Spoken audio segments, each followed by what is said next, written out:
كيبدا الفيلم ديالنا في واحد الغابة سميتها أرض العزة، وجميع الحيوانات كانوا مجموعين بمناسبة ولادة شيب الملك واللي سماه سيمبا. وجا القرد رفيقي وهز سيمبا وقدموا لجميع الحيوانات وكلهم تحناو ليه. في الجهة الأخرى كنشوفو سكارفيس عم سيمبا ما كانش حاضر، وجا عنده الطائر زازو وقال ليه علاش ما حضرتيش للحفل، راه خوك موفاسا قدم ولدو سيمبا للحيوانات، وبما انك ما حضرتيش فراه خاصك شي عذر تقولوا ليه. وهنا جا مفاسا وقال سكارفيس علاش ما حضرتيش لهذا الحفل المهم، راه ولدي غيكون هو الملك ديال هاد الغابه من بعدي. وسكارفيس قال ليه راني نسيت، ما يصحاب لياش الحفله اليوم. والغد كنشوفو سيمبا فاق من نعاس وفيق والديه وداه باه لفوق واحد الجبل وبدا كيوريه الحدود ديال ارضهم اللي غيحكمها. وسيمبا سول باه على واحد الحدود قريبه ليهم وقال ليه باه ما عمرك تفكر توصل تماك، حيت هذيك البلاصه خطيره، وفاش تحكم هاد الغابه خصك تحكم الشعب ديالك بالحب والعدل وتكون ظريف معاهم. وشويه غيجي عندهم طائر زازو وكان جايب الاخبار المفاسا كيف ديما، وقال ليه راه الضباع قربوا من الحدود ديالنا. ومفاسا قرر باش يمشي ليهم وسيمبا بغى يمشي معاه، ولكن مفاسا ما خلاش حيت مازال صغير. وزازو قال ليه ما تقلقش، راه فاش غتكبر غتحكم الغابه وديك الساعه غتولي تحارب الضباع. ومن بعد سيمبا مشى عند سكارفيس وقال ليه راه بابا وراني حدود المملكه ديالنا، وقال ليه فاش غتكبر انت اللي غتحكم. وسكار قال ليه واش وراك ارض الظلام ولا لا. وسيمبا قال ليه ولكن حذرني باش ما نمشيش لتماك. وسكار قال ليه راه غير الاسود الشجعان هما اللي كيقدروا يمشيو لتماك. وقال ليه غنقول لك واحد السر وخليه بيناتنا، تماك راه كاينه مقبره الافيال. ومن بعد سيمبا مشى عند ماماه وطلب منها باش تخليه يمشي يلعب هو وصديقته نالا، وفعلا ماما وافقات ولكن بشرط يمشي معاهم زازو باش يحضيهم. وملي بداو غاديين سيمبا قال نالا غنمشيو لمقبرة الافيال ولكن خاصنا في الاول نتفكو من زازو. داكشي علاش قرروا يبقاو يلعبوا ويغنيو مع الحيوانات حتى لواحد اللحظه زازو طاح عليه وحيد القرن وما بقاش قادر يتحرك، وهما يستغلوا الفرصه وهربوا عليه. ومني وصلوا للمقبره تبعهم زازو وقال لهم راه هاد البلاصه خطيره بزاف. وسيمبا قال ليه انا راني شجاع وكنبغي المخاطر. وشويه خرجوا ليهم الضباع وهجموا عليهم باش ياكلوهم، وسيمبا ونالا قدروا باش يهربوا ولكن زازو مسكين شدوه الضباع وداروه في واحد الطنجره وكانوا باغيين ياكلوه ولكن قدر يطير وهرب ليهم. والضباع الاخرين كانوا مازال تابعين سيمبا. وفي اخر لحظه جا ليهم مفاسا وبقى كيضرب فيهم وقال لهم هذه اخر مره تقربوا لولدي ولا المره الجايه غادي نقتلكم. ومن بعد سيمبا بقى هو وباه وقال ليه باه راك خيبتي ظني فيك ومشيتي لديك البلاصه اللي حذرتك منها. وسيمبا قال ليه انا مشيت لتماك باش نولي شجاع بحالك. وباه قال ليه فعلا خاصك تكون شجاع ولكن في الوقت المناسب وما تكونش متهور. وشويه وراه نجوم في السماء وقال ليه شفتي هادوك النجوم دائما غادي يعاونوك ويرشدوك للطريق الصحيح. في الجهه الاخرى كنشوف سكار جمع الضباع وكيعطيهم اللحم ياكلوه وطلب منهم يقتلوا سيمبا باش من بعد هو اللي يحكم. وقال لهم الا عاونتوني غادي نحرركم ونخليكم ترجعوا للغابه مني نولي انا ملك. وهذا الشيء حيتاش الملك مفاسا كان حاكم على الضباع باش يبقاو بعاد. والغد بداو في تنفيذ الخطه وسكار خدا سيمبا لواحد البلاصه معزوله وقال ليه تسناني هنا حتى نرجع عندك. وغير مشى خرجوا الضباع باش يقتلوا سيمبا ولكن بدا جاي واحد القطيع ديال الجواميس في الاتجاه ديالهم وهربوا. وسكار مشى كيجري عند خوه وقال ليه راه سيمبا واقف في الاتجاه ديال القطيع. ومشى مفاسا كيجري باش ينقذ ولده وفعلا قدر ينقذو من القطيع ولكن للاسف مفاسا زلق من الحافه وبقى شاد غير بيديه. وهنا جا عنده خوه مفاسا وطلب منه باش يطلعوه ولكن خوه غادي يغدرو وحيد ليه يديه ورماه في الطريق اللي كيجري فيها القطيع. وهكا غادي يموت مفاسا ملك الغابه. وسيمبا بقى كيبكي عليه وجا عنده سكار وقال ليه راك انت هو السبب في الموت ديال باك ومن الاحسن تمشي من هنا حيت الحيوانات غيكرهوك. وفعلا سيمبا حس بتأنيب الضمير وقرر باش يهرب من ارض العزه. وفي نفس الوقت سكار مشى عند الضباع وقال لهم تبعوه وقتلوه. وفعلا الضباع تبعوه في الطريق ولكن ما قدروش يشدوه وبقى هارب ليهم حتى لواحد اللحظة سيمبا طاح من فوق الجبل وكيحسب ليهم مات، ولكن هو بقى عايش ومخبي ليهم. ومن بعد سكار جمع الحيوانات وقال لهم دابا انا هو الملك من بعد الموت ديال خويا، وحتى ولدو اللي كان غيحكم راه مات. وقرر باش يدير تحالف مع الضباع اللي ما كانش كيحملهم مفاسا. وفي الجهه الاخرى تيمون ومومبا لقاو سيمبا طايح والطيور مجموعين عليه، وهما يهزوه ونقضوه وبقاو كيواسيو فيه وقالوا ليه خاصك تنسى اللي فات وتكمل حياتك عادي، ومن الاحسن دير بحالنا وعيش بمبدأ هاكونا ماتاكا. وقال لهم اشنو هو هاد هاكونا ماتاكا؟ وقالوا ليه هي تعيش بلا ما تهز لها من حتى حاجه. ومن بعد خداوه البلاصه اللي كيعيشوا فيها وعطاوه الدود باش ياكلوه، وسيمبا ما قدرش ياكلو حيت ما حاملوش، ولكن بقاو عليه حتى ضاقوا وعجبو بزاف. ومن تماك سيمبا بقى عايش مع مومبا وتيمون وطبق مبدأ هاكونا ماتاتا في حياته، وقدر يعيش حياته سعيد معاهم. ومع الايام سيمبا كبر وولا صحيح ووسيم بحال باه مفاسا. اما ارض العزة تخربات بعد ما حكمها سكارفيس وكان عاطيها غير الماكله والنعاس، وشد زازو في واحد القفص باش يبقى يغني ليه. وشويه جاو عنده الضباع وطلبوا منه الماكله حيت ما بقاو لاقين ما ياكلوا، ولكن جرى عليهم. ونرجعو عند سيمبا وصحابو اللي كانوا كيشوفوا في النجوم وكيتاملوا فيهم. ومومبا سول تيمون على النجوم، ولكن تيمون مع غبي ما عرفش باش يجاوب. وسيمبا تفكر الهضره اللي قال ليه باه فاش كان صغير، وقال لهم هادوك راه النجوم اللي كيحميو الملوك. وتيمون ومومبا بقاو كيضحكوا عليه وهو يتقلق ومشى. والغد اللي كنشوفوا لانا كتسلل لتيمون وبغات تصيدو، ولكن هرب ليها وبقى تابعاه. وشويه جا ليها سيمبا وبقى كيضارب معاها، وكانت طريقه القتال ديالهم مألوفه عند سيمبا، وهو يعرفها بلي هي لانا حيت كانوا ديما كيلعبوا في الصغر. ومن بعد عرفها على صحابو وهي قالت ليه راه سكار كذب علينا وقال لنا راك متي، داكشي علاش ولا هو اللي حاكم وكيدير ما بغا. وارض العزه ما بقى فيها ما يتكل ولا يتشرب حيت سكار جاب الضباع يعيشوا معاهم. وسيمبا بقى فيه الحال بزاف ملي سمع هادشي. ونالا قالت ليه رجع معايا لارض العزه باش تولي انت هو الملك، ولكن سيمبا ما بغاش وقال ليها انت راكي ما عارفه والو وانا ماشي هو الملك، وبدا كيغوت عليها. ونالا طلع ليها الدم ومشات بحالها. ومن بعد القرد رفيقي سمع الخبر وجا عنده وقال ليه انا راني عاقل عليك فاش كنتي صغير وهزيتك بيديا، وإلا مشيتي معايا لواحد البلاصه غنوريك الاب ديالك. وسيمبا تصدم ومشى معاه كيجري. ورفيقي دا لواحد البحيره، وسيمبا شاف وجهه في الماء وكان كيشبه لباه بزاف. ورفيقي قال ليه راه واخا باك مات وما بقاش عايش معنا راه مازال عايش لداخل ديالك. وفجأة بان مفاسا في السماء على شكل نجوم وطلب من سيمبا باش يرجع لأرض العزة لحقاش هو الملك الحقيقي ديالها.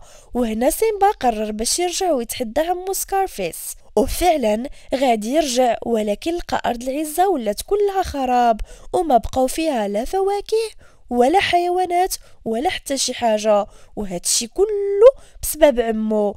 وهنا جات نالا وفرحات بزاف ملي رجع ليهم وقررت انها تساعدو هي وتيمون ومومبا، وبداو في تنفيذ الخطه ديالهم واللي هي مومبا وتيمون يلاهيو الضباع باش سيمبا يقدر يدخل عند عمو. ولكن قبل ما يدخل سيمبا غيشوف عمو كيضرب فمو وكيتعامل معاه خايب. وهنا سيمبا تعصب بزاف وهجم عليه، وامو فرحات بزاف مني شافته مازال عايش. وسيمبا طلب من عمو باش يتنازل على الحكم، ولكن عمو ما بغاش وقال ليه راه انت السبب في الموت ديال باك وانا اللي كنستحق الحكم. وبقى كيلاهي فيه بالهضره باش يلوحو من الفوق كيف ما دار مع باه. ولكن سيمبا كان قوي وقدر يطلع وشدو من عنقه وقال ليه انا دابا تفكرت كل شيء، راك انت اللي لحتي با من الفوق. وقال ليه دابا خصك تعترف قدام الحيوانات كاملين. وفعلا اعترف بالحقيقه. وهنا غتنوض الحرب بين الضباع والاسود، وحتى القرد رفيقي كان كيعاونهم، وتيمون ومومبا تا هما شاركوا معاهم. اما سكار مني شاف الضباع خسروا الحرب بغى يهرب، ولكن تبعوا سيمبا وبقى كيضرب معاه. وسيمبا كان قوي بزاف وقدر في الاخر يلوحو من فوق الجبل وطاح مباشره عند الضباع اللي غيدوروا به وهجموا عليه باش ياكلوه. ومن بعد رجع سيمبا هو ملك ارض العزه مره اخرى وتزوج بنالا وتزادت عندهم واحد الشبله وسماها باها كيارا، وكان كلشي فرحان بيها خصوصا مومبا وتيمون، والحيوانات كلهم تحناو ليها. ومن بعد سيمبا خداها لفوق الجبل وكانت حتى هي باغا تعرف شنو كاين وراء ارض العزه بحال باها فاش كان صغير تماما. ولكن سيمبا قال ليها ما عمرك تفكري تفوتي الحدود اللي وريتك. وكيارا قالت ليه صافي، ولكن هي اللي فراسها. وشويه جات نالا وقالت ليه بنتك كتشبه ليك بزاف فاش كنتي صغير. وهو قال ليها راني خايف عليها بزاف تمشي لشي بلاصه، داكشي علاش طلب من تيمون ومومبا باش يتبعوها ويحضيوها. ومن بعد كنشوفوها كتلعب وتغني، وفجاه بانت ليها واحد الارض قريبه من ارضهم وكانت باغا تمشي ليها، ولكن جا تيمون ومومبا وخلعوها وصدقات طايحه في واحد البركه. ونقص تيمون باش يجبدها ولكن جلس عليها وكان غيغرقها. ومن بعد خرجت وهي كامله فازقه، وتيمون ومومبا بغاو يتصالحوا معاها ولكن هي ما بغاتش. وشويه جابوا ليها بزاف الحشرات وقالوا ليها كوليهم راهم بنان، ولكن ما بغاتش وبقاو كيبززوا عليها. وملي كلاتهم زاد تعصبات كتر حيت جاوها خايبين. وهذا الشيء اللي خلى مومبا وتيمون يتغاوتوا، وهي استغلت الفرصه وكملت طريقها. وشويه دخلت في واحد الشبل صغير قدها وتعرف عليها وبقاو كيهضروا. وما كانوش عارفين راسهم واقفين فوق قبيله من التماسيح الكبيره، وهجموا عليهم وبغاو ياكلوهم ولكن قدروا يهربوا ليهم في الاخر. ومن بعد غنعرفوا بلي هاد الشبل سميتو كوفو، وكانت ماما مراقباه بتخبيه وكانت باغا تهجم على كيارا. ولكن غيتسمع واحد الصوت عالي، وكان الصوت ديال سيمبا جا باش ينقذ بنته من الشبل. وغنعرفوا بلي سميتها زيرا، وهي مرات الاسد الشرير سكارفيس، وكانت حتى هي شريره بحالو. وسيمبا غادي يحذرها وقال لها اخر مره لقاك داخل الارض العزه. ومن بعد هز بنته ومشى لواحد القمه وبقى كيهضر معاها وقال لها هادشي اللي درتي راه خطير عليك. وهي وعدته بلي غتسمع كلامه وما تبقاش دير بحال هادشي مره اخرى. وفي الجهه الاخرى كنشوفوا زيرا مرجعه ولدها كوفو اللي كان عنده خوه كبر منه، ولكن كان اسد فاشل وما صالح لوالو. داكشي علاش كانت مهتمه غير بكوفو، وبدات كتعاتب فيه وقالت ليه خاصك تنتقم من سيمبا وتجيب حق باك اللي مات. راه سيمبا هو اللي قتلو وخدا الحكم، وراه انت اللي خاصك تحكم ارض العزه. ومن بعد ايام كنشوفو كوفو كبر وكان نسخه من باه سكارفيس، وموزيرا زرعت فيه الحقد على سيمبا باش ينتقم منه. في الجهه الاخرى كنشوفو كيارا كبرات وجا نهار اللي غتخرج فيه باش تصيد لراسها، وكانوا جميع الاسود كيشجعوها وطلبت من باه يخليها تمشي تصيد راسها. ولكن هو كان خايف عليها، داكشي علاش طلب من مومبا وتيمون يتبعوها. وكيارا في هاد اللحظه كانت باغا تصيد ولكن ما عرفاتش. شويه شافوها خوت كوفو وهما يشعلوا العافيه في البلاصه اللي فيها هي، وكيارا بقات كتجري باش ما تحرقش ولكن بقات كتجري حتى سخفات. وهنا جا كوفو هو يهزها فوق كتافو باش ينقذها وبقى كيجري بها حتى خرجها من العافيه. اما سيمبا شاف العافيه من بعيد ومشى كيجري باش ينقذها، وكان كيحسب ليه كوفو هو اللي دار هكا، ولكن ملي وصل عندها لقى كوفو هو اللي نقذها وشكروا على هذا الشيء اللي دار. وكوفو طلبوا باش يخليه يرجع يعيش في ارض العزه، ولكن سيمبا ما بغاش وقال ليه عائلتك من زمان وهي منفيه من ارض العزه وما نقدرش دابا نرجعكم. وكوفو قال ليه علاش انا راه ما درت لك والو، وداك الشيء كامل كان مع با هو اللي دارو. وهنا نالا طلبت سيمبا باش يسمح ليه ويعطيه فرصه حيت نقد بنتهم. وفي الاخر سيمبا غيوافق، ولكن واخا هكاك ما كانش مرتاح ليه. ومن بعد رجعوا كاملين لارض العزه، وكيارا شكرت كوفو لحقاش نقدها. وكانوا خوت كوفو مراقبينه من بعيد. والغد في الصباح كيارا دات كوفو عند تيمون ومومبا وعرفاتو عليهم وبقاو كيلعبوا كاملين. وكوفو كان فرحان بزاف معاهم لدرجه انه نسى اهم حاجه في حياته اللي رباتو عليها امو، وهي انه ينتقم من سيمبا ويشد الحكم في ارض العزه. ومع الايام كيارا وكوفو ولاو كيبغيو بعضياتهم، وغنعرفوا بلي كوفو الداخل ديالو كاع ما شرير وما كانش باغي ينتقم من سيمبا، غير مولي مبزع عليه هادشي. وهنا كنشوفوا سيمبا حاضيهم من بعيد وخايف من هاد العلاقه ديال بنته مع كوفو. وشويه جات عنده نالا وطلباتو باش يعطي فرصه لكوفو ويحاول يتقرب منه. ومن بعد جمعوا كاملين وسيمبا طلب من كوفو باش يدخل يبات معاهم حيت برا البرد عليه. وهادشي شافته اخت كوفو ومشات كتجري وقالتها لامها، ولكن امها قالت ليها ولدي مستحيل يتخلى على فكره الانتقام واكيد كيوجد لشي خطه باش يقتل سيمبا. وفي الصباح خرج سيمبا وكوفو باش يتمشاو، وسيمبا بقى كيهضر مع كوفو باش يتقرب منه اكثر، ولكن خرجت لهم زيرا والمجموعه ديالها وهجموا على سيمبا وبقاو كيضربوا فيه. وحاول كوفو باش يوقفهم ولكن ما قدرش، وسيمبا قدر يتفك منهم وهرب. ولكن خو كوفو بغى يشدو باش يبين لمو حتى هو شجاع، ولكن طاحت عليه واحد الشجره كبيره ومات.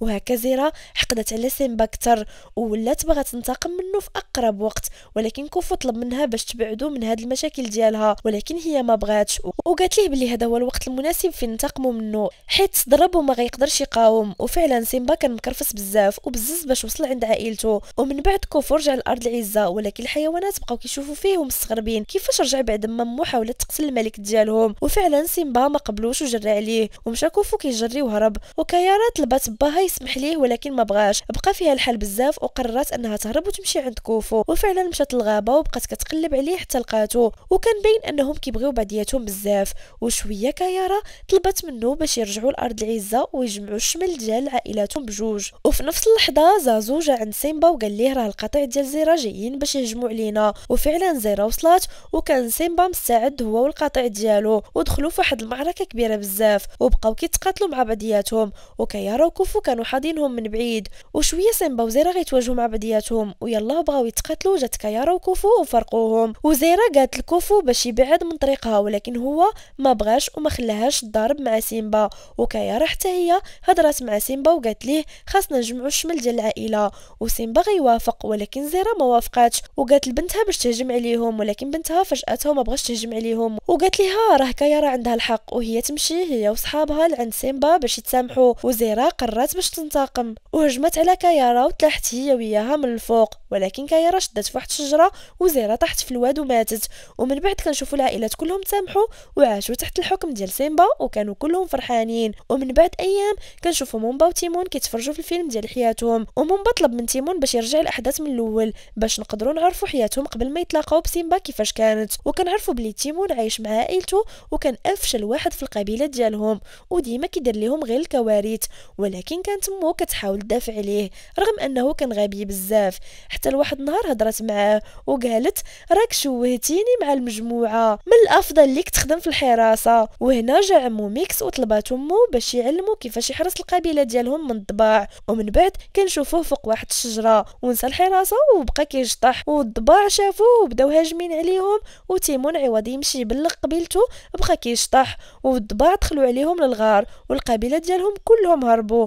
ومن بعد تيمون غيعتذر منهم كاملين حيت سبب لهم في كارثه وكانوا غيموتوا كلهم، ولكن حتى واحد ما بغى يسامح ليه. ومشى لواحد الشجره وجلس حداها وكان حزين، وجات عند امه باش تواسيه وقال لها باللي ما بقاش قادر يعيش هنا وغيمشي لشي بلاصه يقلب على فرصه اخرى، وتعانق معاها وودعها ومشى في حاله. حتى لواحد النهار غيتلاقى مع القرد رفيقي وقال ليه بغيت شي بلاصه مزيانه نعيش فيها. ورفيقي نعت ليه ارض العزه وقال ليه هذيك الارض راها زوينه بزاف. وفعلا تيمون بدا غادي ليها وشويه دخل في مومبا بلا ما يقصد، وبجوجهم تخلعوا بقاو كيغوتوا. ومن بعد بقاو كيهضروا وتعرفوا على بعضياتهم. وتيمون قال لمومبا نمشيو نعيشوا في ارض العزه، وتيمون وافق ومشاو بجوج.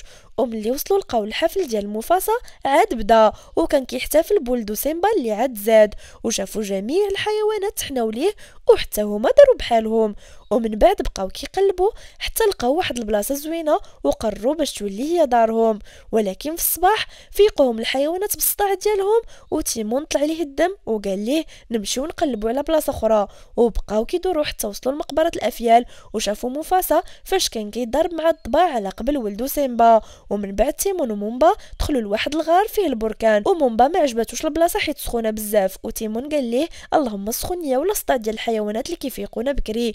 ولكن شويه بداو جايين واحد الدياب وغيعرفوا بلي هذه الدار ديالهم، داكشي علاش مشاو يقلبوا على بلاصه اخرى. وفي الطريق هجموا عليهم الجواميس وكانت هذه هي اللقطه اللي مات فيها مفاسا، وحتى هما كانوا غيموتوا ولكن نقزوا في الواد وبقى غادي بهم حتى وصلهم لواحد الارض زوينه بزاف وكانت عامره بالخضره والفواكه والبحيرات، وقرروا يعيشوا تماك وحياتهم كانت سعيده بزاف. وواحد النهار شافوا مجموعه النسوره مجموعين على شي حاجه، وملي مشاو لقاو سيمبا طايح وداوه باش يعيش معاهم وبقى معاهم وكانوا مهلين فيه مزيان، والنهار كامل هما كيلعبوا كاملين وكانوا بحال العائله. حتى النهار اللي غيتلاقى فيه سيمبا مع صديقه الطفوله ديالو نالا وقرر باش يرجع لارض العزه ويرجع الحكم ديالو اللي كان خداه ليه عمو سكارفيس. وهنا تيمون ومومبا عرفوا صديقهم غيخليهم ويمشي، داكشي علاش علاش بداو كيديروا في الخطط لسيمبا باش يفارقوه على نالا وما يمشيش معاها، ولكن جميع الخطط ديالهم فشلوا وسيمبا مشى لارض العزه ونالا جات عندهم وقالت لهم سيمبا راه صديقكم وخاصكم تعاونوه باش يرجع للحكم ديالو.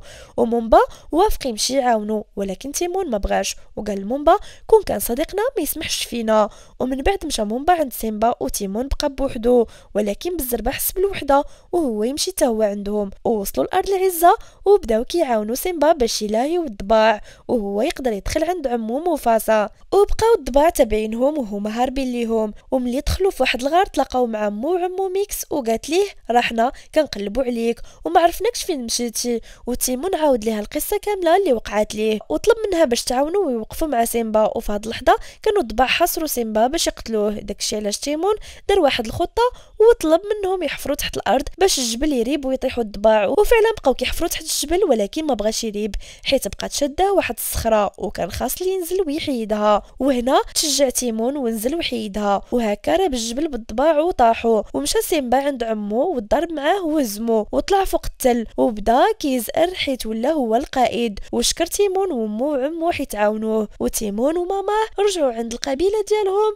وفرحوا به، عرفوا نقد سيمبا ولا شجاع. ومن بعد داهم تيمون يعيشوا معاه في البلاصه اللي اكتشفها هو ومومبا، وكانوا عايشين كاملين فرحانين. وسيمبا مره كيجي عندهم. وهكا كتسالي القصه ديالنا. الا وصلتي حتى لهنا بغيت نقول لك شكرا على المشاهده، ما تنساش اللايك وتعليق قول لي فيه كي جاك الفيلم ومتابعه باش يوصلك كل جديد ملخصات الافلام. في امان الله.